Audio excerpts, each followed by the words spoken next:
Welcome back for another helping of oysters, clams, and cockles. I am Ross Bolen, joined today as always by my buddy Mr. Barrett Dudley to bring you the best TV shows and movies weekly in an easily digestible podcast packed with laughs. Barrett, how are we feeling on a Tuesday?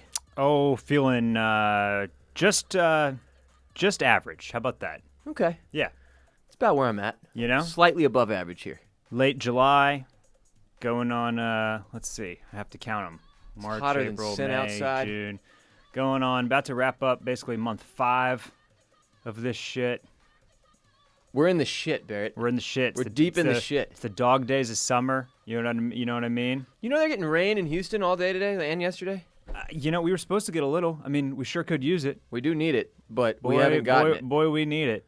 And it's time like these when I'm just reminded that all you can do, JK living, baby. JK living. Hey, you're goddamn right. Today's show, just keep living. We're opening with some tidbits and such. That's a tease, by the way. It is. It is indeed. Then we're going to stay caught up with Perry Mason, episode 5. And then, as Barrett's tease suggests, we're going to be doing a little top 5 action. Yeah. Oh, yeah. A little top 5. But first, today's episode of OCC is brought to you by Leesa, makers of the greatest mattresses in the fucking world. I routinely argue your mattress is up there with your living room television in terms of most important purchases you make for your home. So you have to ask yourself, is your mattress kind of shitty? Do you even remember where it came from? Do you wake up every morning feeling like you've won the lottery because your mattress is so damn comfortable? I do, on my Leesa Legend. And for 3 or 4 years before that, I slept on Leesa's hybrid mattress. As I said many times on this show, the most comfortable bed I've ever laid eyes or body on. But the Legend is phenomenal too. Their pillows, their blankets, all Leesa products have been thoughtfully designed to go beyond creating a comfortable bed and to transform your bedroom into a sanctuary you want to spend time in. Their most advanced luxury hybrid mattress is made with premium foams and springs with enhanced pressure relief with edge-to-edge support. The hybrid thoughtfully designed with the best of both worlds. As I mentioned, the Leesa Legend, their even newer, even better mattress is incredible as well. I have thoroughly enjoyed the several months of sleep I've had on that. And Leesa believes all people should have access to deep rest and relaxation. As such, they make it easy for their customers to know they've made the right choice through their social impact initiatives tied to each purchase. They donate 1 mattress for every 10 they sell to organizations that work in causes like foster care prevention. To date, they've donated more than 33,000 mattresses through more than 1,000 nonprofits. Leesa mattresses are made in the USA. In-home delivery and setup is available. Financing is also available. Don't miss out, Clam Fam. Live healthier. Live happier. By resting deeper. Order today and get 15% off any Leesa mattress for a limited time. Leesa.com/dragon. Use the promo code DRAGON and you will get 15% off any mattress. Leesa.com/dragon. Promo code DRAGON. And now, it's time for Tidbits and Such with Barrett. Billy Costa. Yes. Leesa. Let's see. Oh, boy. Do we have some tidbits today? Okay. And such. And some such. Of course, the tidbits would not be complete without the such. I'll take a side of such, please. Please, help yourself to a side of such. Okay. Christopher Nolan's Tenet, delayed indefinitely. And with that, the summer movie season officially Gone. wiped, canceled. Completely removed. Yes. Ah. My first question is this. Congress, where's the bailout for the movie theaters? Because if there's not an Alamo Drafthouse to come back to when this is all said and done, What's the fucking point? even if it's when I'm 40 goddamn years old, like, I'm going to be really, really pissed off. Yeah, no, I don't understand how any movie theater in the United States survives this. Like, what are they currently doing? I mean, this is bread and butter. This is the movie, like, these are the months for moviegoers. Yeah. Blockbuster summer films. This is when your Avengers and your superheroes and your Tenets and your Bonds are supposed to come out. So this is a serious issue. And even if we are able to go back in the back half of this year, I imagine that like occupancy at movie theaters probably cut in half. Yeah, a third at the very least. So you're not going to be able to sell as many tickets.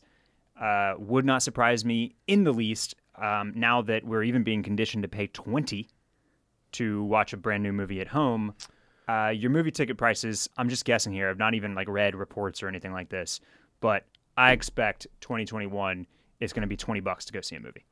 Sure. Like they're going to be trying to recoup some of the 2020 losses, and they're just going to set a new standard because. Dude, based on what we're paying to rent at home, yeah, and they I should. just feel like they're going to draw a line in the sand where it's like, okay, well, you're either now a movie theater person and you're willing to pay this, or you can just keep on doing your home theater stuff, and we're going to get you in a different way. Dude, I struggle with the $20 rental for new movies at home. Yeah. Like, that's tough. And I have a 70-inch fucking setup, screen in my living room, and it's not the same experience, and I feel like I'm paying too much. That's too much. But I also, still do it on occasion. Mm-hmm. You know? Mm-hmm. It's just painful when it pops up, and it's like, are you sure? Are you sure you want to pay $19.99? And I'm like, yes, I'm sure. And it's like, do you want to watch it now or do you want to watch it later, dumbass? And I'm like, I'll watch it now. Fuck me. Yeah. So, friend of the pod, Andrew Adams, actually predicted about 6 or 7 or maybe even it was 8 weeks ago that this would happen. And he thought that this movie would get pushed all the way to next summer. Good God. Like they'll just take a year off? They'll just take a year off and just be like, okay, this is a summer banger for 21. Now, like I said, I haven't really gotten to read a ton about this. I just pulled up a headline from The Ringer that says, Tenet is coming to a theater near you, eventually, or maybe not, or maybe much later than in other places. And it basically, the headline here is, what happens to Tenet next may change Hollywood forever. Right. And so, I think that kind of goes into what I'm saying. Like, if Tenet were to, oh my God, push straight to your devices, like that would be a paradigm shift. That'd be the end of movie theaters. That would actually maybe be the end of movie theaters, which would be really, really sad and unfortunate. Yeah, a part of this Ringer article points to the fact that AMC and other major chains initially announced that they would not require patrons to wear masks, which didn't inspire confidence. Yeah. Now, look, things are starting to plateau, at least here in Austin a little bit again, which is good. I feel like Is it? Are they? I completely stopped checking because I couldn't take it anymore. Yeah. Deaths are flat, if not down. The case numbers have flattened a little bit again. Okay. And so it's not good. Hospital admissions are still right at about that, close to that 70. Too high. To 70 admissions per day, 7-day rolling average, which is too high. Yes. But it's flattened again, and that seems to be because more and more people are starting to get it in wearing masks. And things like bars are no longer open.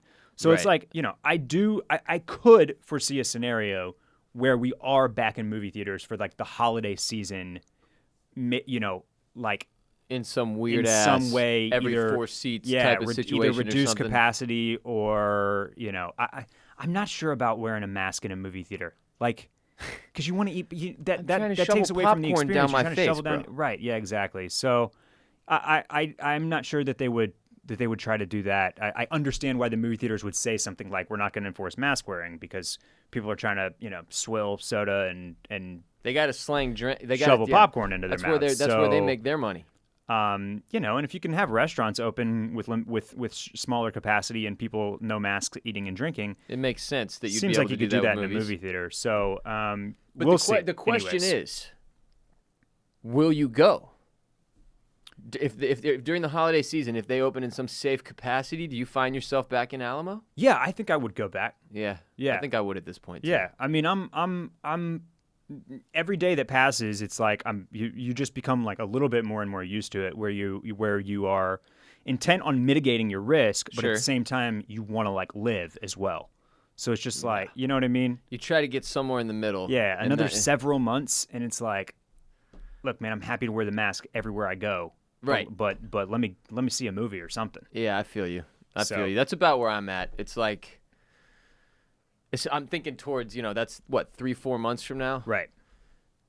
Yeah, I'll have lost my mind by then, so I'll probably be in the movie theater. I'll be totally cool to be in the movie theater. Yeah, exactly. Anyway, bummer about Tenet. So we one way or another, we're waiting now for at the very least 4 months, for Tenet.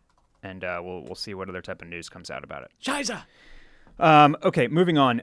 Last week I mentioned Peacock a little bit. You did. Yeah, I've now I put it on my Apple TV. I gave it a little test run. A couple of things that I'm pretty happy to report. One, at least in its current stage, Peacock is very usable for free. Okay. Yes. All I had to do was create an account with a password and an email address. Okay. I feel like I'm being tricked somehow, but okay. I think they know that it's such a crowded field right now that they're just trying to get people in there. They just want to get you in the door. That's smart, man. Yeah. In my and opinion. then 6 months from now, when you're addicted to watching Parks and Rec, 30 Rock, The Office, and a host of other shit that they have. They threw on Yellowstone. They do. On there they have too. Yellowstone on here now, which is part of this tidbit. It's actually the Such part of this tidbit. Oh, I spoiled the Such. You spoiled the Such, but Son it's of a okay. bitch. Such doesn't spoil. Please help yourself to another side. Seconds on the Such. Yeah, you can do stuff like watch Yellowstone on Peacock for free with limited commercials. So now are they limited commercials like Hulu where I want to die? In my limited experience so far, it's not like that. It's much better. That's huge. Yeah. By the way, still haven't upgraded my Hulu. It's amazing. And I'm still as miserable as you would expect as a result. Yeah. Well, don't forget that it's a write-off, Jerry. So just, I know. just write That's it off. what makes it so stupid. I still haven't done it strictly out of laziness and like, what is it? Is it masochist or sadist? I'm the one that likes self-harm. Okay. Because I'm sitting there like, oh, I know another commercial's coming soon. Oh, there it is. Oh, 90 seconds. Do it to me. Yes. Look, the thing is, like, I don't actually mind commercials. In fact, sometimes I miss them because it gives you that opportunity to, like, it's check basically your an phone. excuse to look down at your phone or go run to pee real quick or, like, go refill your water or, like, you know, to do those little things that you kind of like to do anyway while watching TV and relaxing on your couch. Yes. So if it's just, you know, if it wants to pause an hour episode of Yellowstone, like, 3-4 times for a minute or two, I'm totally down with that. Now, here's the other cool part of Peacock that I was not really aware of.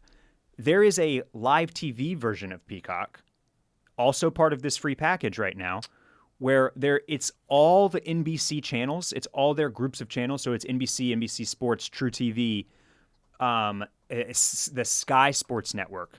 There are Premier League games, big ones that you can only watch on these live Peacock TV channels now. Oh, that's a huge selling point. Yeah, and this is part of the free package, and they also have like new custom channels. So this leads me into my next tidbit. There's a channel here on Peacock that is just all SNL all the time. What? And it's not. Oh, this has to be like your porn station for you. So, and it's not just like old episodes. It's they'll do like little, kind of what's the word I'm looking for? Compilations. Yeah. Best ofs and right. such. So the one that I put on for 30-45 minutes was like the best female sketches of all time. Okay. So, I saw like Maya Rudolph doing Whitney and Oprah impersonations, like Tina Fey and Amy Poehler, stuff from their Weekend Update days. Right. Like so much gold here. I mean, for somebody like me that's a big SNL fan, this was really, really cool to see. Another big selling this point. like unique channel. I just like that idea. It's novel to me because I haven't seen that before. It's a streaming app that has these custom live channels that you can go in and just put on. And now I'm just watching an all-day stream of SNL, getting a commercial here and there. Right. Like, sign me up, man. That's premium fucking content right there. Yeah. With some commercials. Once again, this is going to perfectly segue into my next tidbit here. On Saturday night, I came across an old episode of SNL from 2008. It opens with the VP debate featuring Joe Biden and Sarah Palin. Oh, God, yeah. What I would give to go back 12 years to those simpler times, Ross. Oh, those times were so much simpler. Oh, my God. And who even could have predicted that we'd even be looking down the barrel of this It is shit. so lighthearted in comparison. But more than Isn't that weird? Wasn't that long ago? No. More than that, we just need to talk about this 2008 cast of SNL because it may have been the most successful and star-studded cast ever upon looking back at it. Yeah, this is a lot of A-list names at this point. Almost every single person from this cast went on to have their own successful show. Mm-hmm. Fred Armisen, Portlandia. Will Forte, Last Man on Earth. Bill Hader, Barry. Seth Meyers has his own late-night show. Amy Poehler, Parks and Rec. Andy Samberg, Brooklyn Nine-Nine, plus he's doing his whole movie production thing. Stay tuned for Patreon this Thursday because it's Movie Club for Palm Springs. Yeah, Patreon, Thursday, Palm Springs. Kenan Thompson, this was one of his earlier years, but he's about to get his own show on NBC. Kristen Wiig, movie star now, featured in the new Wonder Woman film. Sudeikis. Sudeikis has been in a bunch of movies. Casey Wilson, who had a short run on SNL, but was on Happy Endings and was just recently on like Miss Fletcher on HBO. Tina Fey is obviously a guest star on this episode that I'm talking about, but she went on to do 30 Rock plus a bunch of movies. Yeah, like, this is an insane cast. Yeah, this was really, really an incredible cast here. So it just deserves a shout. 2008. Yeah, season 34. That was. Good God. Yeah, a lot of star power. So Fred Armisen's face, he doesn't even have to speak anymore. If I just see Fred Armisen's face, it makes me laugh. Yeah.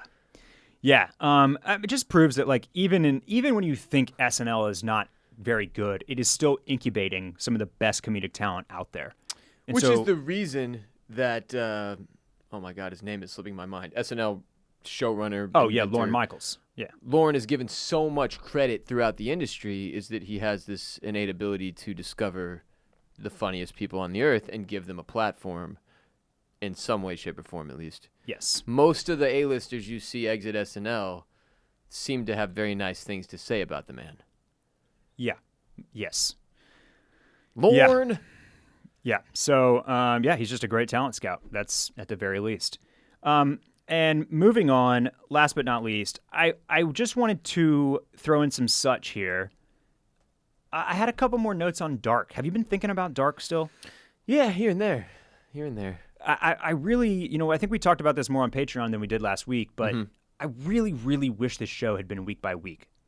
Because I'm thinking about our conversation I've been thinking about our conversation from last week and thinking about some of the stuff that we just kind of rolled over because we were so intent on talking about the finale, right? And how it all ended. Mm-hmm. And so we didn't even mention stuff like Katarina getting killed in one of the timelines by her own dang mom. Dude, there was 7 different crazy-ass moments like that we completely glossed over just as a result of, you're right, it was so much to unpack. We really had to just discuss how it ended mostly. Right. To even be able to, so we did get several tweets from people, hey, you guys didn't even mention this, that one was one of the examples, Katarina getting offed by her own mother, which I feel like that whole episode.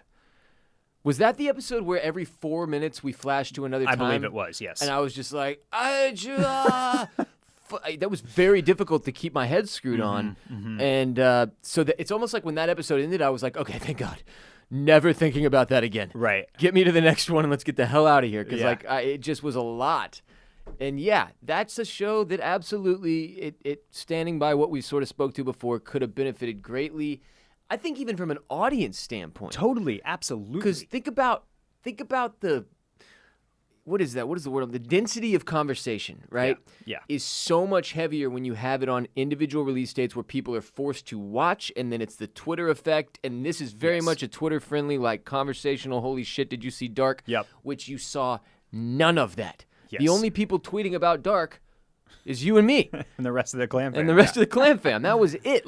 And that's the thing we lost that you always say. You always say Game of Thrones was the last great appointment television viewing.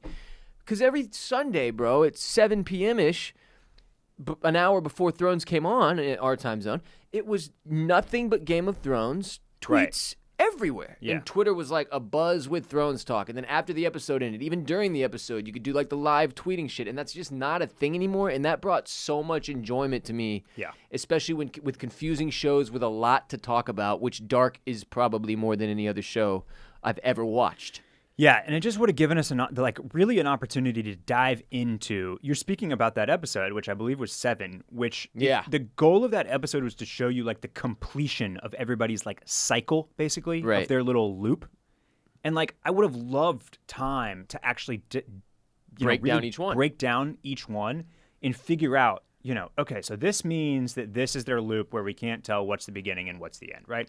And that just would have been really interesting. So, and at this point, it's like, I could go and do some of that now, but it's like, well, now I've seen the ending, so now it's like less important to me, and that piece of it where I'm like kind of trying to discover something, I'm trying to add more depth to the show that I'm watching, it's kind of already gone. Yeah. So even though I could dive way deep into the family tree still and like figure out like, oh my God, that I didn't even realize all the while, even after they told me that like that dude is that dude's uncle or right. what or whatever, There's Uncle, there's Father, still, Oscar, probably. There's still 15 characters that I don't know who they are in that show. Yeah, but there are two things that I do want to talk about just quickly in specific.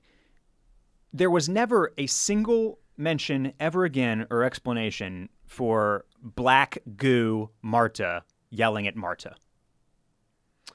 Oh, yeah. In Alt-World, when she's like running from the cave and she sees herself covered in like black goo. Yes, but remember, one of our listeners, and I believe on Twitter, pointed out that was a direct mirror of what we saw with the man who hangs himself in episode 1, sparking the whole shenanigans. At one point, he envisioned Mikkel. It's Mikkel, whatever. Yeah. Or he at that point, envisions him. He sees him covered in that black shit. Okay. But we never get an explanation for that either, to my remembrance. Okay. Gotcha. So I'm not clear on what. I guess it's just some type of allusion to like the black goo that's in the nuclear barrels. The thing they keep using to. Yeah, and that creates like the God particle or whatever. Right. Or you're just like covered in it. Or there's another dimension where it's just There Will Be Blood World, and it's just raining oil down from the sky. Yeah. And Daniel Day-Lewis is in the background like, I've abandoned my boy, I've abandoned my child, and that's where that Marta was, and Mikkel. And then the other note, this I meant to talk about on a couple different occasions, and I just forgot. But did it not stand out to you as interesting that like a big, profound, recurring line from this show was deja vu? It's a glitch in the Matrix. The glitch in the Matrix line that originated with the movie The Matrix. Yes. That's not from something else. Right. But when you're listening deja to them say it over and over. It's a glitch in the Matrix. It's from The Matrix. So yes. In Vinden, in our triangular, multidimensional, three-world thing here, the only piece of pop culture that they can reference is The Matrix.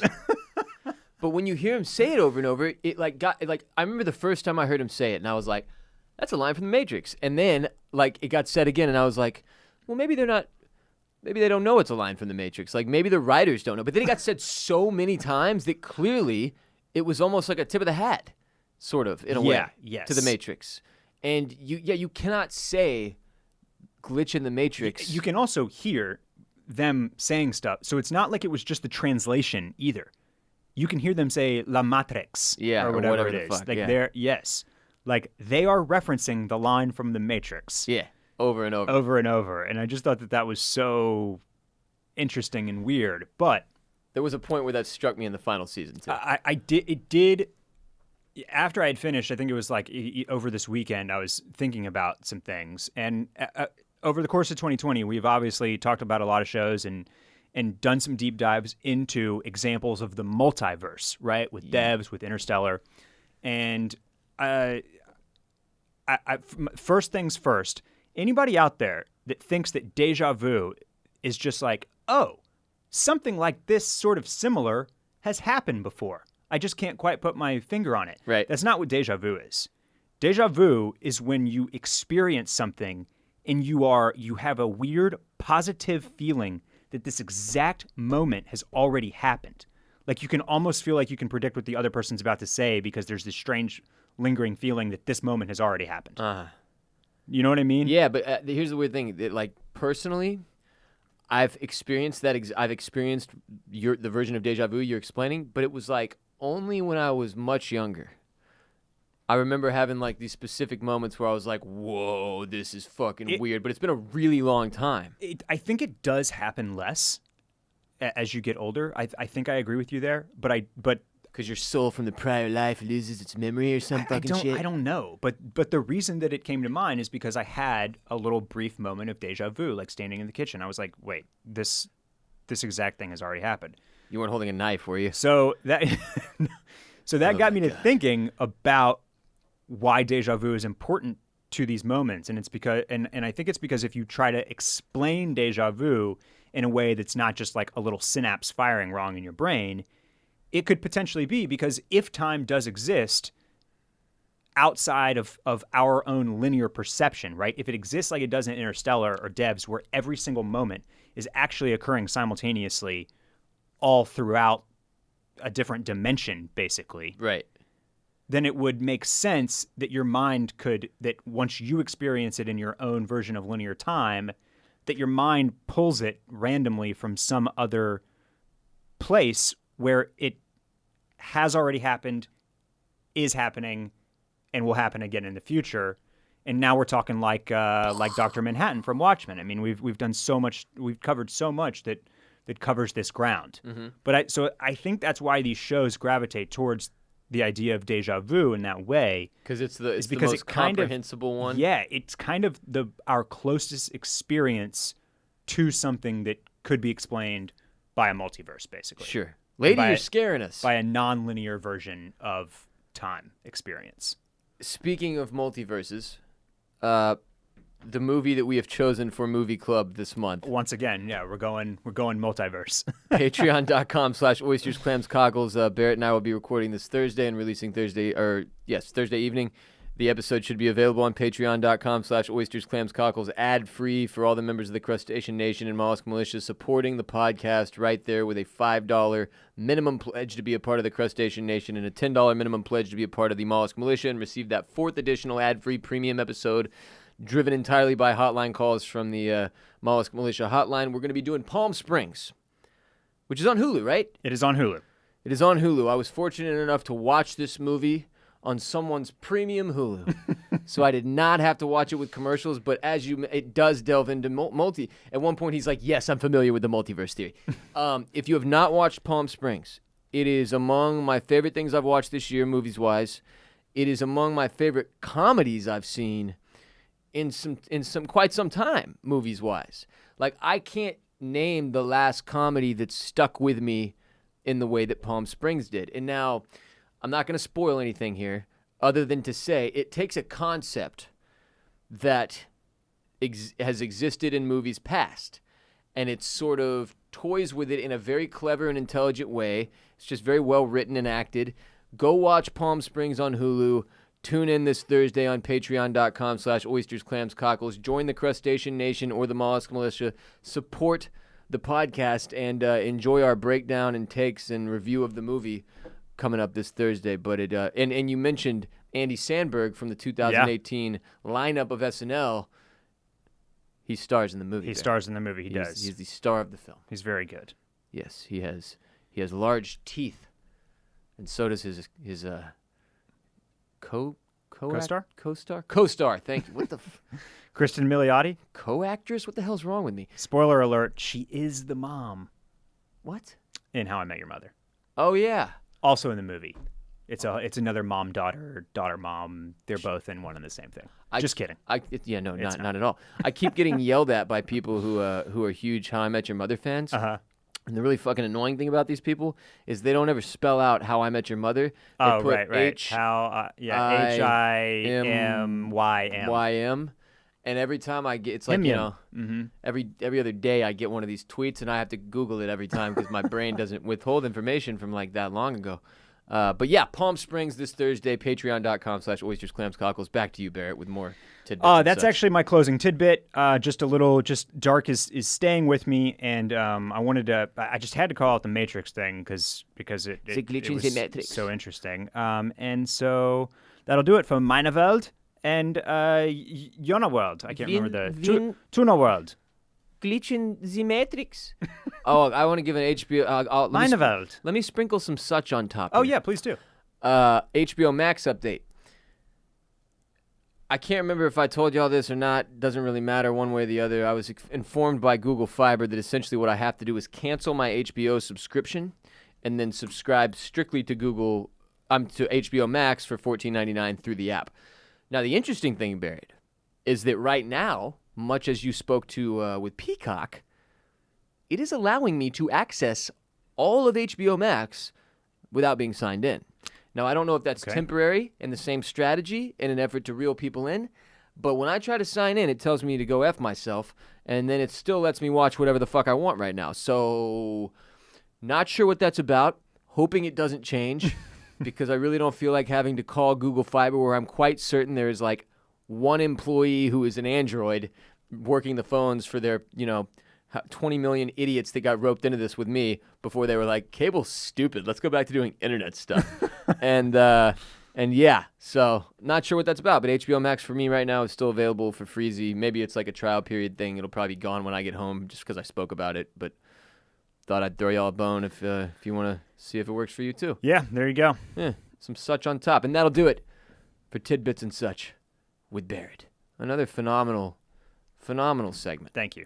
Let's talk Perry Mason, Season 1, Episode 5. Okay.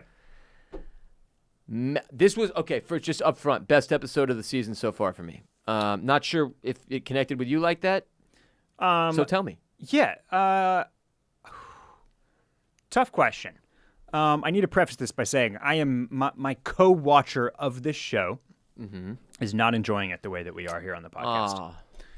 And so... This pains me greatly. Yeah, and so while that does not distort or change my enjoyment of the show, what it is doing is bringing to light some of the online criticisms of the show that I may not have gone out and really found. Okay.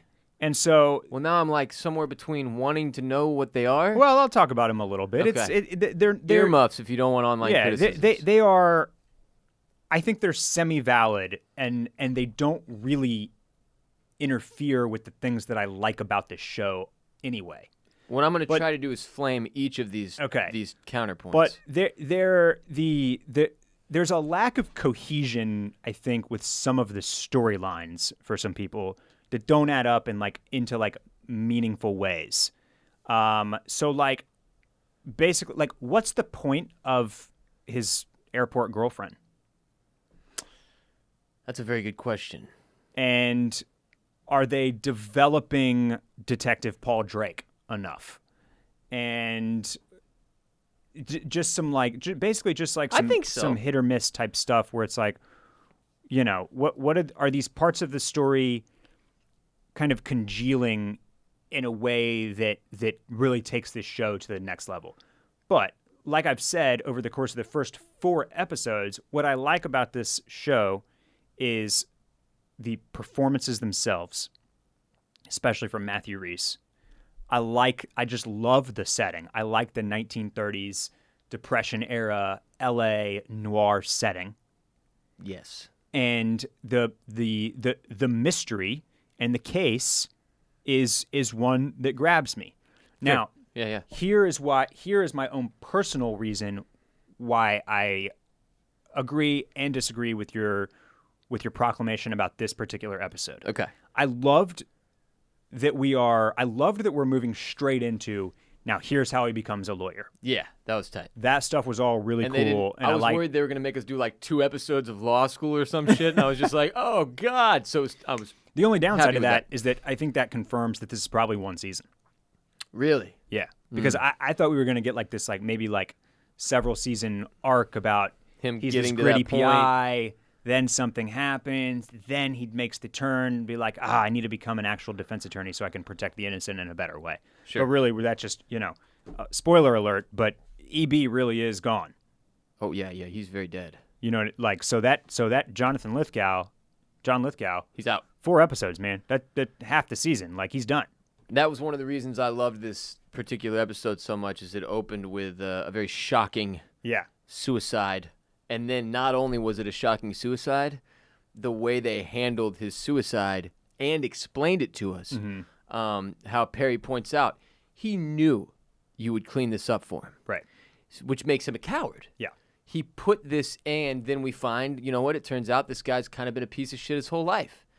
Maybe he was a good defense attorney in his day, as they put it, but in the end, he was kind of a piece. Yeah. Terrible dad, fucking dickhead of a friend to do that to his assistant, who he had this very strong relationship with.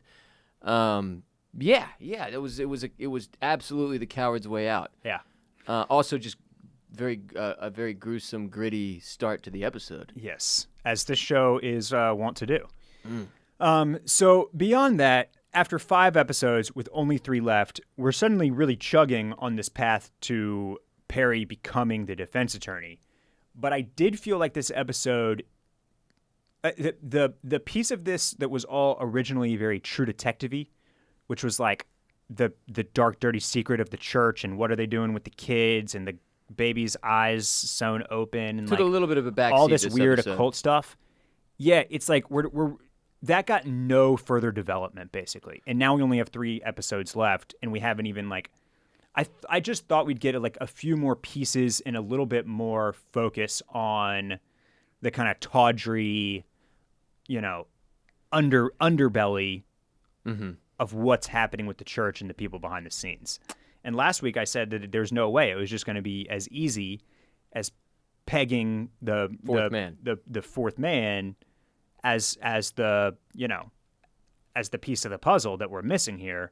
And now I'm not so sure. Maybe it is. Maybe we're just trying to get the detective dude now to confess. In fairness, this is sort of what True Detective did too. It gave us all these crazy leads and random shit, and then we really didn't find out anything until that final episode when they're in the fucking what is it called? No, the conclusion, the when they're in Carcosa. Yeah. Carcosa. The conclusion didn't put it in True Detective season 1, certainly didn't put any type of bow or any type of like real conclusion on anything that was going on. No, we were still but every single episode was giving you those like wild leads. Sure. And conspiracy theories. That did not happen like, this episode apparently. Yeah, whereas we've it feels like we've backed off a bit of that. So we'll see. I mean, will still say 3 episodes left. I think there is plenty of time, in my opinion, to sort of re-delve into that whole situation. And they wouldn't... I just don't think they'd be giving us that much of this church crap if there wasn't a reason in a way that ties in. Like, that scene, I mean, they've spent literally... It's almost 50% of the show, dude. Is spent like with the church, in the church, figuring out what the church is going to do. This chick just straight up like now claiming she's going to fucking resurrect this child. Now we've got this other sect of the church out front like calling her a blasphemer, trying to retake the church. Like it's total and utter chaos. And for me, like I totally see some of those points, but I just am not willing to hold those against the show yet until we've had more to see whether or not they all do play in the way that I think that they will. But just my opinion through 5 is that they seem to have their hands wrapped all the way around the story in a way that I'm confident that they will bring it all to fruition. Sure. But I can see how other people might not feel that way. And again, I think it really depends on kind of like more, it depends more on like what you like about this show. And so those hiccups or those kind of critiques about some of the storyline or writing or plot mechanics weren't the primary reason that I was enjoying the show so much anyway. Mm-hmm. So I'm still all in. On top of that, like, I had made no declaration that this was like the best show on TV all year or anything like that. No, neither of us. It's just a very enjoyable, very good one to me. So I believe it has the opportunity to end up somewhere in my top 5, depending on how they close out. Sure. But yeah, that being said, I'm not going to sit here and pretend this is the best thing I've ever seen. It's just very, very good so far and has a shit ton of potential. Yeah. By the way, I have to add, because it was so striking, the man who plays EB's son that we meet at the funeral. That is actually John Lithgow's son. Aha! So they didn't just crush it and actually cast the greatest guy of all time. Like, that's literally his son. So that's how they were able to pull that off. Because I was like, holy shit. Like, how much makeup did they do this dude with? And how long did it take him to nail, like, that? John Lithgow has a very specific way of speaking. You know what I mean? Mm-hmm. And anyway, so that was actually his real-life blood son, Ian Lithgow. Very cool. Very cool. Yeah. How about that? How about them apples? Let's see. What else about this episode? I personally like Officer Drake's storyline. And I think they have spent enough time sort of delving into the complicated nature of, hey, should I just do my job and take care of my family, or should I do what's right? has never been more prevalent than it is right now in 2020, in my opinion. And that doesn't just apply to black cops. It applies across the fucking board to everyone in the United States of America. And it's a very difficult question that a lot of people have a hard time grappling with and making the right choice instead of the maybe easier or more safe choice, right? I just loved that they sort of framed that up the way they did. Also, the way that they framed up like the Santa Monica Beach situation as a whole was just very well done. It was like this fucking dickhead white cop kicking all of these black people off this beach. And then he's, when he says, I'm a cop and I'm a cop in LA, he's like, well, this is Santa Monica. Right. And in your head, you think of Santa Monica as like one of the richest, most ridiculous places in the country, right? Well, there's your start to that shit right there. It's just fucking crazy. Like, they've done a good job putting elements of race, religion, all these different moral sort of conundrums into one storyline, which I've enjoyed very much. But yeah, what the fuck else happens, man? Oh shit! I just lost track of one thing that I was going to say. There was a piece. Sister Alice makes this guy stand up. Yeah. That, by the way, I discovered pre-watching this episode. Okay. That actress is Tatiana Maslany, who is not the most famous person in the world, but has been in a bunch of other stuff and I'm pretty sure is even an Emmy winner for her role on Orphan Black. Orphan Black. The next chapter. So I kind of thought she had looked familiar, and that's why. And you probably, like even if Orphan Black was on, kind of a random network, I don't even remember. 2013 to 2017 it ran. But so it was it was a little bit off the radar. But she had like a short arc on Parks and Rec.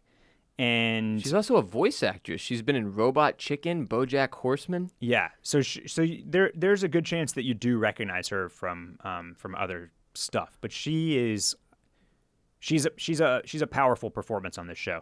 Yeah, you have to argue it's a breakout role for her based on her other stuff she's done so far. I mean, I'm not familiar with Orphan Black. I'm going through IMDb right now, and I'm not familiar with any of this shit. She's in Animals, the TV series. I think that's also a cartoon. She did a Drunk History. Yeah. Okay. Yeah.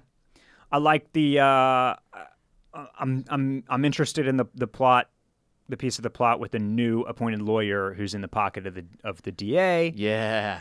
Dude, and then Perry chunking books at that dude. That was a tense scene, man. Also, did you realize until this episode that we're smack dab in the middle of Prohibition?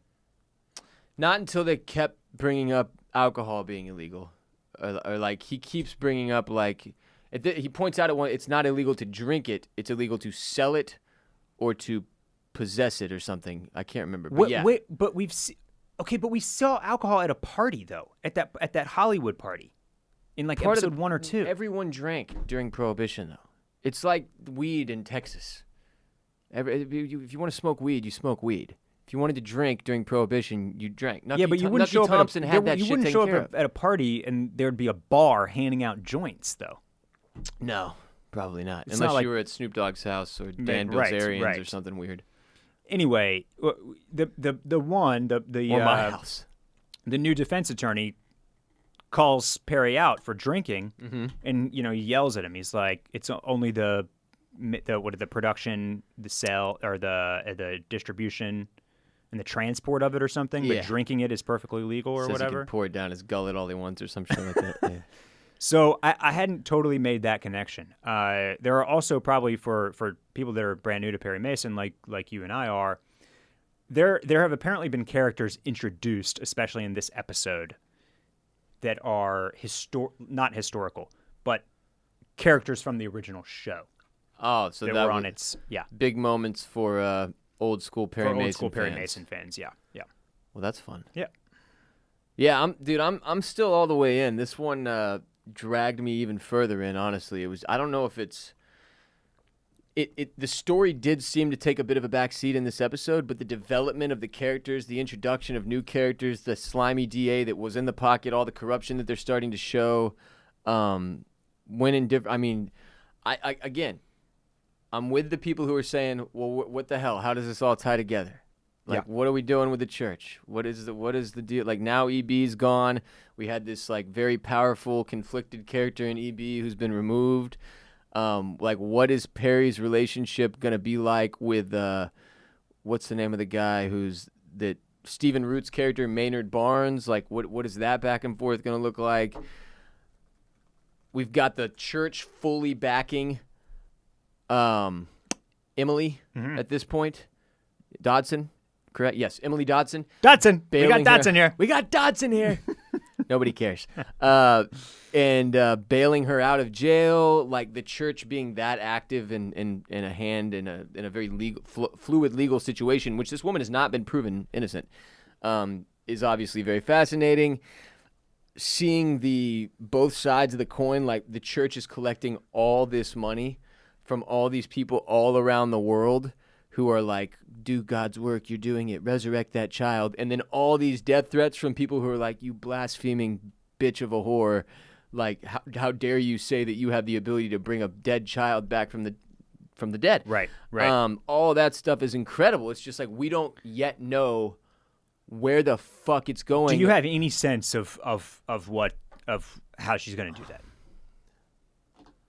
I have no idea where they're going there, because when she takes Emily Dodson out to the graveyard and they literally are like over the very poorly buried body of the child, which is just a lump in the fucking dirt.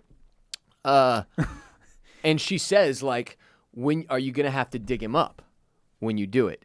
And it's almost like Sister Alice immediately realizes, like, oh, fuck, I have no idea. Like, I don't have the slightest clue how I'm going to do this. I don't know what that face was. Her response just seemed like... Is it possible that Charlie Dodson is not dead and that Eyes Sewn Open Baby was not Charlie Dodson?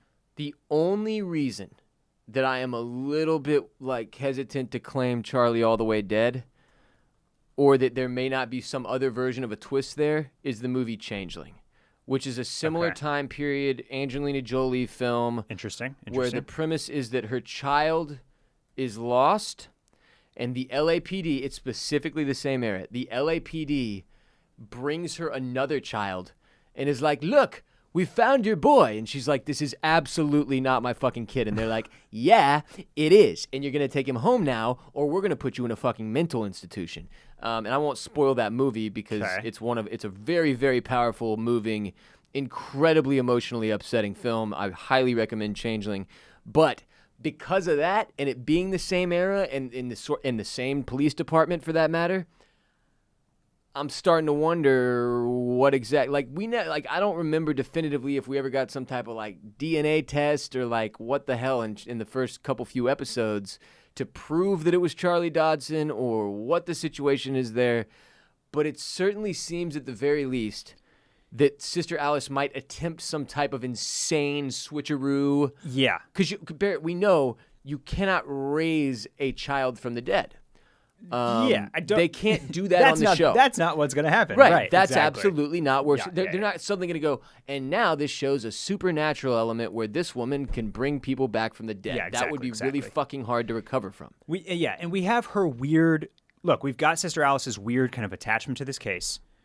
We had her with that weird line in the jail cell about how Emily's, as guilty as she is, basically, which is not, but something weird to say. Or we don't know. We got Perry looking at the weird adoption kids on the church that was like a very specific shot to hold on to that they've never come back to. Never even connected anything to since then, other than to continue to show us the church. Yeah, so that all these things are just kind of like bubbling, and it seems like that's what we're going to come in to something. And we're going to focus in on something in that realm, whatever it may be. I think that's why episode 5 was my favorite so far. It put me in a spot where I was like, all right, we have a shit ton of momentum in a few different areas. And we've built to a point where now they have to start capitalizing on that momentum. They really don't even have a choice. Like, things have to start like, Perry is now the defense attorney. Perry is now completely in charge of what happens with this case on the defense side. Therefore, things must be discovered. As we just found out, now the fucking prosecution has all the evidence that they would have had before, other than the stuff that she was able to hide, right? Yep. Which is apparently minimal. In terms of like Perry wasn't like, oh, thank God, we've still got this. Like, you know what I mean? They're gonna need to figure out more. Officer Drake is clearly going to need to play a role. There's these two crooked cops still that we know are in some way, shape, or form bad. What's his name from from Boardwalk Empire and 15 other HBO shows? The dude who's Perry's like partner in this, the guy who for the first 4 episodes was like, "How are you going to pay me?" I think he's actually named the exact same thing as our blonde leader of the Golden Company in Game of Thrones, right? Pete Strickland. Shut the fuck up. Is that really his name?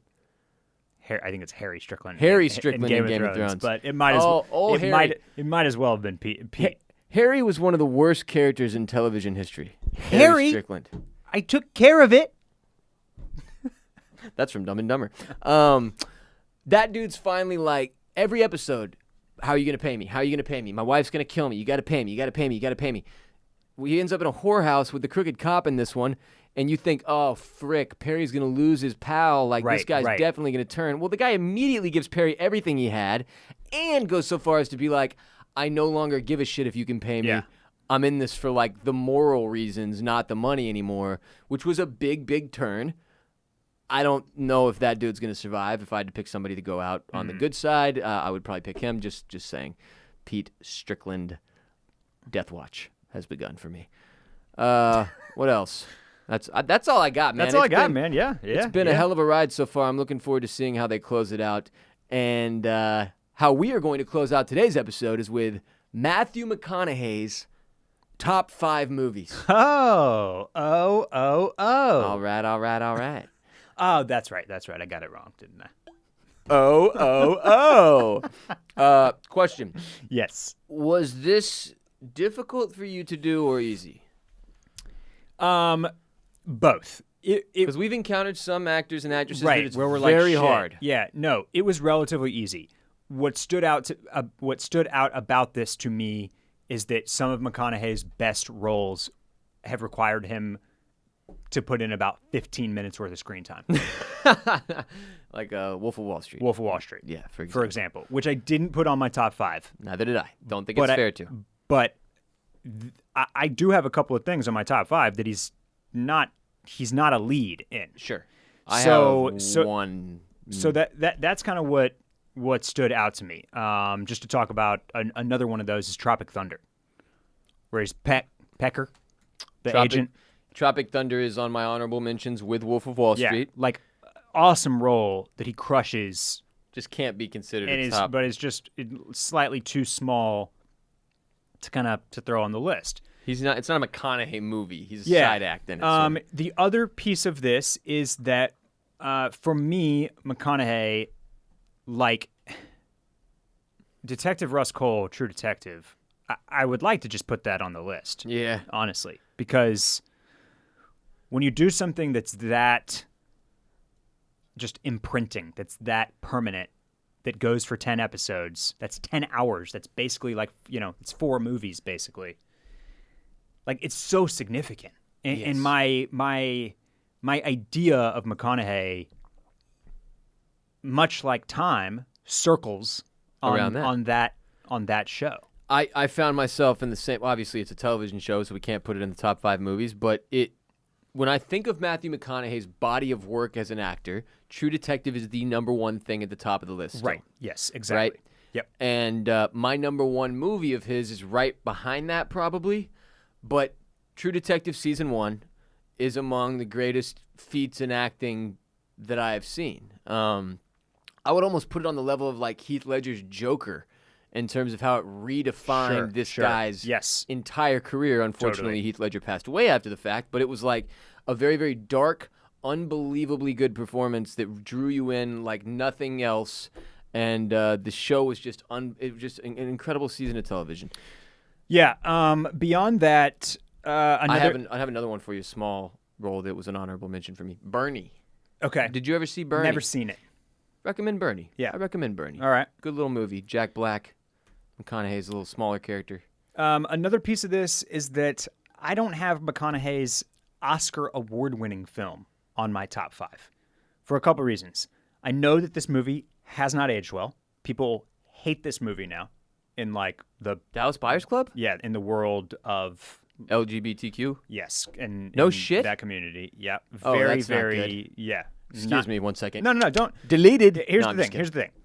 It's a fantastic performance by McConaughey, who does the body transformation thing, dives into the role, plays against type, and delivers like a truly powerhouse acting performance for which he won an Academy Award. Right.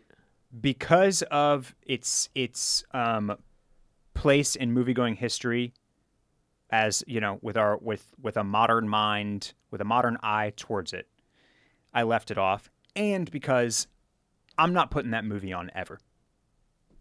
Not a rewatchable film for me. Is it not aging well because it didn't do justice to the AIDS crisis accurately? What exactly is? I'm just curious, and if you don't know, please don't try to speak to it. I won't try to speak to it a bunch. Okay. I'm not sure going forward how often we're going to see straight people playing gay people anymore. And I definitely know that we're not going to cast Jared Leto as a trans woman anymore. Okay. Who does so not? It's Leto's performance who is problematic. Leto's is far more problematic to the community than McConaughey's. That makes sense. A lot of things that Jared Leto does are problematic to me as a straight white male, including his performance as Joker. Yeah. Which I believe may have ruined his entire career. Yeah. But God, yeah, that movie sucked. You can go look it up. I know that. Fair enough.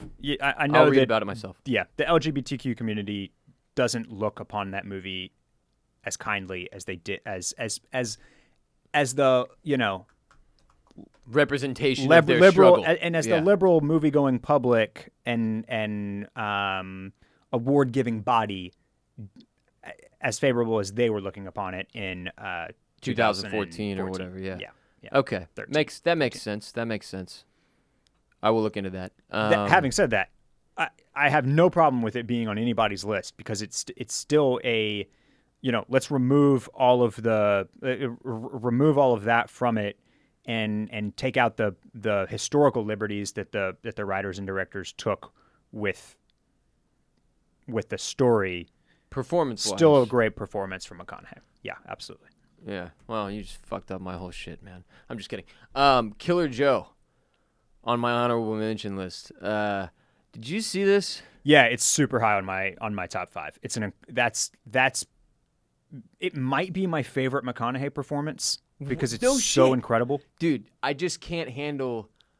I mean, we can't spoil it. It's one of the most outrageous endings to any movie I've ever seen in my life, and I watched it in theaters and was just like floored. Yeah, if you're not familiar, McConaughey did an NC-17 movie called Killer Joe that is unlike anything you will ever see. And it was great, but it just is it's fucked up, man, frankly, for lack of a better term. Yeah. That's my number 2, actually. Dallas Buyers Club's my number 2. Now we've traded 2s. If you have not seen Killer Joe, you should go watch it because it's something else. I have one more. Well, you have to have thick skin. Let me put it that way. Don't go into Killer Joe expecting to not be disturbed because you will be quite disturbed. 2 for the Money is also on my honorable mentions list. It's that idiotic gambling movie with Pacino in him. Yeah, Al Pacino. Yeah. Classic degenerate gambler film. As a dude who loves betting on sports, it's always been like if it's on TV, I'll sit there and watch that one for 20, 30 minutes until I get bored. Yeah. Honorable mention. Yes, a fun movie to watch. Certainly like a watchable, enjoyable film, especially if you like sports and gambling. And very overacted by Pacino. McConaughey is McConaughey. It's fun. It's fun to watch their dynamic. It's a cool movie. Contact, honorable mention, because I don't remember it. It's been too long since I've seen it. But I remember it liking the film, and we're alien guys here. We're an alien podcast. I love Contact. Have seen it recently. Still love it. Still honorable mention. Okay. His role is weird to me. I don't know what it is. Yeah. It's just something about his role in Contact where I was always like, what's with the really good-looking priest? And what? But yes, that's one that many people consider to be one of his best films. I just don't think that role is big enough. And then to me. another movie that was that had a lot of critical acclaim, smaller to budget film that's not on my list because again, it just doesn't. The performance doesn't stand out to me. Like I can't totally remember it. Is Mud. It's my numero tres. Okay. But I've watched it twice. Okay. I've only seen it once, and it was in theaters when it came out, and I remember liking it a lot. Good performances from McConaughey and Reese Witherspoon and the kid. It didn't impact me. Basically, it didn't. You know, for some reason, I can't think of something that McConaughey does in that movie. Basically, well, that's problematic. Wasn't one of your faves for that reason. You can't remember anything he did in the movie. For whatever reason, that's one that really did stick with me, and it's something about that the kids in the coming of age, kids mixed with adults adventure type of shit like that. Right. That always gets my goat. So for whatever reason, I mean, Mud is definitely one of my faves. It ended up being my number 3. So let's go to 5. Any more honorable mentions? No, let's do 5. Then. Let's go to 5. What's your number 5? Okay, so I kind of made my list. I put a little bit of everything that I enjoy about McConaughey on this list. Okay. And so I would be remiss to not include something from the McConaughey rom-com days. That's fair. Where he is just a golden, bronzed, muscular beach god. Yeah. You know. Did you do, please don't say Failure to Launch. No, Failure to Launch is not a good film. Okay, thank you. you. It's a very bad film. Thank you. It's the worst one out of all of them. Yes, it is quite bad. Now, I imagine that the movie that should be here in number 5 is How to Lose a Guy in 10 Days. Okay. That's a favorite among, I know girls really like that film. I just have never seen it all the way through. I've seen it, but it was 1,000 years ago. Yeah. And then they all blend together. That one, the wedding planner, I don't know what the fuck is what. Ghosts of Girlfriends Past also stands out to me. It's kind of like a fun romp that, plays with it, is at least slightly unique. But the one that's on my list is objectively not a great film, but it captures everything about the beach god McConaughey that I know and love, and that's Fool's Gold, the other one starring Kate Hudson. Oh my God, they did 2? They were a great dynamic duo. They had a lot of chemistry. They're both bronzed golden beach gods. Oh, this is a sexy This one couple. even has, this one even involves treasure hunting. Uh-huh. So give me some yachts and some sexy people in a rom-com. Make it McConaughey. Watched OBX2 recently. Make it McConaughey, and I'm all the way in. This is a classic cable movie for me. If I pass it on a channel, I'm hanging out with it for at least a half hour. This is peak attractiveness McConaughey. Now, I'm not saying he hasn't aged incredibly well. No, but I'm saying in terms of this was the point where it's almost like that line from that other really hot guy's movie. He looks fucking photoshopped, bro. This doesn't look like a normal, actual human being that should exist. He's too good looking, and that would be my only real deterrent to considering a relationship with him when he's in Fool's Gold. He's got the scruff going, the hair going. He's a golden god. He's got tats. He's got abs. He's got it all. He's a hairless freak from the neck down.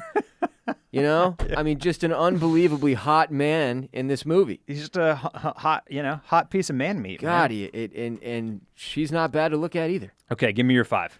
My 5 is gonna upset you a little bit. It's Dazed and Confused. Okay. And it's only out of respect for the film, and just generally the fact that it's. Look, I went through a phase where I fucking hated Dazed and Confused because it was everybody's favorite movie in high school and shit. Oh my God, we gotta watch Dazed and Confused again. It's sure. Fuck. Yes, we get it.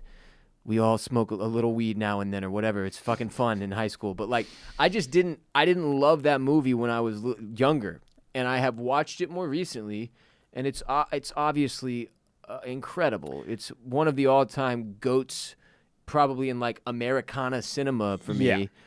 And his performance is legendary. It's my number 4, and this is the smallest role that made my list. I couldn't not put it on because though. You can't not put it on. So it's my 5. Yeah. So it's your 4. Everything about. I mean, like you said, it's legendary. It's legendary cinema. The all right thing is known, the world over. If you know who McConaughey is, you know that line. There's like 3 of them though from this. Got a joint? Be a lot cooler if you did. And then the high school girls, I keep getting older. They stay the same age, which is quite creepy, but also one of the funniest and most memorable lines ever. Yeah, dude, his character in this movie is just the most absurd. It's just classic. Yeah, it is. It's in the pantheon of, like, you talk about scene stealers, right? Like small roles that just completely took over a movie because of how legendary they are. This is near the top of the list. Every time he's on screen in that movie, you're like, this is the focus. Wooderson, it's amazing, and it just deserves credit. The audition tape of him auditioning for this role. I don't think I've seen it.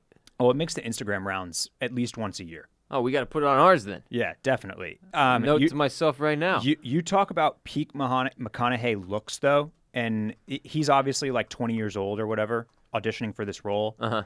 And the amount of ass that he must have gotten while at UT is probably unprecedented, because he's one of the most he's just one of the most beautiful dudes I've ever seen at this age in this audition tape.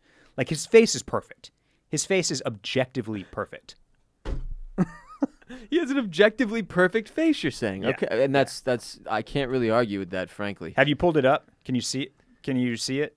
The audition tape? Yeah. No, I just sent myself an email to put it on our Instagram later. Gotcha. That's what I do when I need to remember stuff. I send myself an email. Yeah. I'm that age. It's just, just a hallmark performance, and you can't not have it on the list. Okay, I'm looking at the, yeah, dude, that's just, yeah, okay, fair. He looks like he's in fucking NSYNC, man. He looks like he should be in a boy band. Like, he's literally. Yeah. And the funny thing is, like, they comb him up and get him looking like all 70s kind of skeevy, scummy guy type of deal. But like, nah, never mind. He's just ridiculously good looking, like in an unfair way. Yeah, in an unfair way. What's Indeed. your 5? So my 5 was Fool's Gold. 4, Dazed and Confused. What's your 4? My 4 is The Lincoln Lawyer. Okay. Rewatched this one very recently, probably about 3 weeks ago. Mm-hmm. It's just one of those fucking badass, like, it's just sort of only good because of him. Like, I really enjoy watching him, and it's a cool little story. I love legal shit, like, that's probably why I'm so into Perry Mason. Lincoln Lawyer is a piece of that's a big piece of what became known as the McConaissance. Yeah. During that little run run that he had, Lincoln Lawyer is 2011, a well-considered, a well-thought-of, highly rated movie that he starred and led in. I just have never seen it. Yeah, so in the movie, I'll give you just the gist of it. Yeah. He defends a Beverly Hills playboy, played by Ryan Felipe, and that's so I guess that's all I can say, really, without spoiling anything. He's a lawyer. Okay. He's the Lincoln Lawyer because he drives around in a Lincoln. Okay, and he defends Ryan Felipe. And now on paper, that does sound like ass. But in reality, it's quite good. I thoroughly enjoyed this movie, and it ended up being my number 4. Okay. Hit me with your 3. My number 3, Magic Mike. That's this role, again. Your diversification of McConaughey here is much better than mine. Remember, I already gave my 3 Mud, by the way. Yeah. Magic Mike, this is... Everybody knows who McConaughey is at this point. We know him as the Dazed and Confused guy. We know him as the Golden Beach God. We know that he's having a little bit of a career resurgence. And then he does, like, the Brad Pitt thing in Once Upon a Time in Hollywood, where he just, like, flips the perception of him on top of its head to deliver a dynamic performance in a movie that is simultaneously both brilliant and also, like, self-referential and kind of, tongue-in-cheek, making fun of himself. Sure. It just has all that, and it's really, really funny, and it's part of a great little underrated film that, despite being about male strippers, is actually super well written and fun to watch. Yeah, Magic Mike, I avoided for several years, just strictly out of the knowing that it wasn't for me. It wasn't made for me, right? When I finally watched it, I was like, well, shit, this is actually a good movie. I mean, compared to all this shit that gets thrown out there these days, Magic Mike is a good movie, dude. It is. And there's a reason a sequel got made. And their performances are good in it. Like, it is well written, like you said. It's a fun little story. It is a fun little movie. I mean, it's Steven Soderbergh, so it's not surprising be shocking, right? that it's good. But I mean, look, no fault of your own. If you're like, it's a movie about male strippers, why would I be interested in that? Just a genius execution, though. Yeah, really. but it's got Joe Manganiello. I can never Joe say his last Manganiello, name. He's in there yeah, too. yeah. Channing Tatum, obviously. Channing Tatum. It's probably his best. It's his biggest film. It's his biggest film, Channing and I would say his best performance. Although he's really funny in the 21 Jump Street series. He is good in 21 Jump Street. But this is his best, like, straight up acting performance. Well, it also mirrors his actual life, did it not? Yes. Didn't this he is start as or semi-autobiographical. Semi-autobiographical, yeah. Okay, that is a hell of a... Your list right now is on fire. Thank you. Your number 3 was Mud. My number 2 was Killer Joe. Your number 2 was Dallas Buyers Club. Which do we have the same number 1? Yeah. Interstellar. Yeah, that was never not going to happen. Kind of a no-brainer. It was a no-brainer. Listen, it's the one where if you go look at his IMDb, if you scroll through every McConaughey performance he's ever been in, TV and film-wise, right there with season 1 of Russ True Cole. Detective. Yep. That's the role, man, and it's the movie that he is the vehicle, right? Yes, Like his character is so good.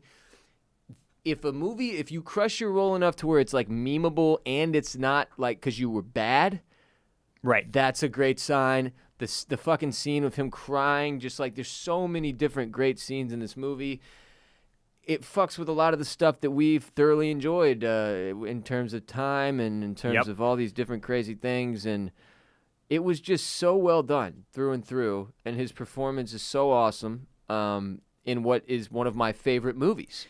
You know, that's one of my favorite movies ever, dude. Like probably in my top 25. Same. And you know, if you're unfamiliar, we did a movie club a month or two ago on patreon.com/oystersclaimscockles where we covered Interstellar. And it's a movie that I really had like a soft spot for going in. And I know that like not everybody loved Interstellar the way that you and I did. Right.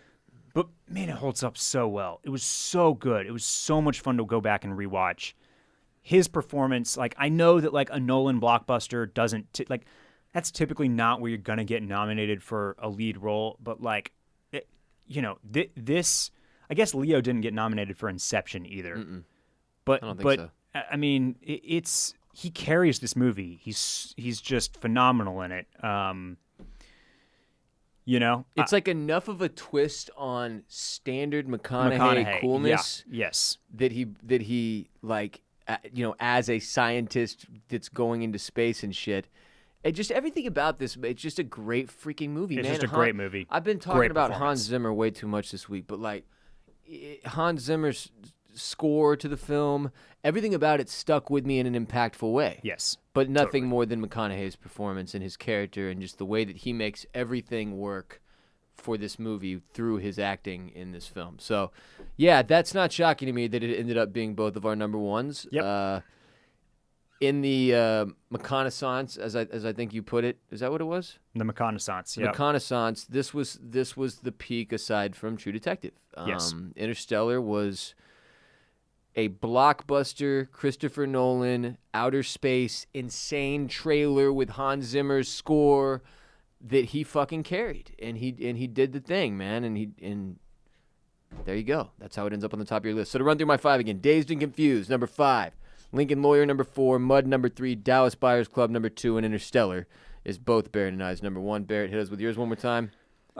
Fool's Gold 5, Dazed and Confused at 4, Magic Mike at 3, Killer Joe at 2, and Interstellar at 1. Your list is much easier to masturbate to. Whereas mine is more like serious. Is more serious, I suppose. The other piece here is that I've not seen any of his more recent stuff. I've not seen White Boy Rick. I watched that on an airplane. It was solid. I have not seen The Beach Bum, which is a movie from Harmony Korine, who did Spring Breakers, and I'm waiting for next time I do Acid to watch that one. Like he's kind of doing like the James Franco riff raff sort type of thing. It's got a cameo from Zac Efron. Like I need to watch it. It's a movie that I need in my brain. In my brain, yeah. And then this most recent one was the Guy Ritchie film The Gentleman, which I heard was like a pretty fun little action romp. So it gets a lot of love. I'm definitely down to watch that one as well. But they're what is a movie anymore? The Dark Tower bombed horribly. Horribly, yeah. Yeah, there was like a few in there. I never saw Free State of Jones. Didn't either. They keep showing that one on FX, though. I think I watched The Sea of Trees, but I frankly... Look, here's the other reason Interstellar is my number one. Last thing. It was the end of the reconnaissance. Right after that, you cannot find another movie right there that that was it. That was the peak. Yep. We peaked on Interstellar. Yep. And that'll never go away. We'll have that forever. Indeed. Reconnaissance was one of the most riveting. It was almost like when Tiger Woods came back and won the Masters. I didn't fucking know McConaughey had those acting chops because I always thought of him as the fool's gold failure to launch guy. Then suddenly he was my favorite actor in the entire world, and then suddenly he was starring in one of my favorite movies ever made. Yeah, this really is, though, like, we sit here, we look at the recent stuff. There's nothing that is like super dynamic that stands out over the last 6 years. But just one more time, like, let's go through the reconnaissance. It's insane. It's the Lincoln Lawyer. Insane. Yes. This starts in 2011. I would add Bernie and Killer Joe. Bernie, Killer Joe. He does a short run on Eastbound and Down. The Paperboy, Mud, Magic Mike, Dallas Buyers Club, The Wolf of Wall Street, True Detective, Interstellar. Like, that's a phenomenal run. And that's in a 3-year span, by the way. That's 2011 to 2014, just pure and utter dominance. That is that seals you up as A-list Hollywood royalty. Like, all it takes is a 3-year run with 10 titles like that, and you're an A-lister forever, and that's where he's at. And he was the special thing about him is he was kind of already there, and then it was like, oh, by the way, I can really freaking act. Yeah, and it just like to another level. And every speech you've seen him give since then at award shows, it's like another level of respect that he gets due to that run that he had from 2011 to 2014. McConaughey, you gotta love him. Gotta love him. You got to love the guy. Indeed. Also, the Minister of Culture. At Barrett's alma mater. That is correct. Yeah. And that will do it for today's episode of OCC. Huge thanks to our sponsor, Leesa. Hit leesa.com/dragon to get 15% off any mattress for a limited time. And you can also support us directly and enjoy our movie club on Palm Springs this Thursday at patreon.com/oysters, clams, cockles, either as part of the Crustacean Nation with a $5 minimum monthly pledge or as part of the Mollusk Militia with a $10 minimum monthly pledge, which will give you a 4th ad-free premium episode of OCC at the end of the month that is just driven by Mollusk Militia hotline calls. You receive your hotline call number when you join the Mollusk Militia, and then you're able to call that number, and the entire show, that final episode, is driven by your hotline calls. Get your calls in. Get them in. Get them in. It's almost that time of the month, fam. Mollusk Militia, know you're listening. Call your hotline. We'll send out a little Patreon reminder as well to all y'all. But again, support the show directly. Patreon, Patreon. Patreon's just a platform that allows us to bring y'all more content without having to be supported by advertisers. Supported directly by you, the Clam Fam. Patreon.com/oysters, clams, cockles, and this Thursday we will be doing our movie club on Palm Springs, which is available on Hulu. Go watch it. Andy Samberg, great movie. Highly recommend. One of my favorites of this year so far. Cannot wait to discuss. Follow us on social media. We're on Instagram at Oysters, Clams, Cockles. We're on Twitter at Clams and Cockles and Facebook.com/Oysters, Clams, Cockles. I am Ross Bolen, and you can follow me at WRBOLEN on Twitter, Instagram, and Snapchat. Also, twitch.tv/BossRollin, and then you can listen to the Ross Bolen podcast wherever you are listening to OCC. Mr. Dudley, where can we follow you and hear more of your voice? And please plug our episode of Club Cool that we did last week. Find me at Barrett Dudley on Twitter and Instagram. And then, obviously, we're big Dave fans here. Big Dave fans. Dave, and by Dave, I mean FX on Hulu's Dave. Indeed. It's Dave on FX on Hulu, just if you didn't get that. Dave on FX on Hulu. That's right. Ross joined me on Club Cool podcast last week to talk about all of the crazy style moments from Dave. We had a great hour-long episode. So if you need more, if you need more of our voices just talking to each other about cool stuff. It would shock me if y'all didn't enjoy this episode. Check out Club Cool Pod. It's the most recent episode, me and Ross. It would fucking shock me. Club Cool Pod, available wherever you listen to OCC as well. Thank y'all again for all the support. Until our next helping. Goodbye, friends.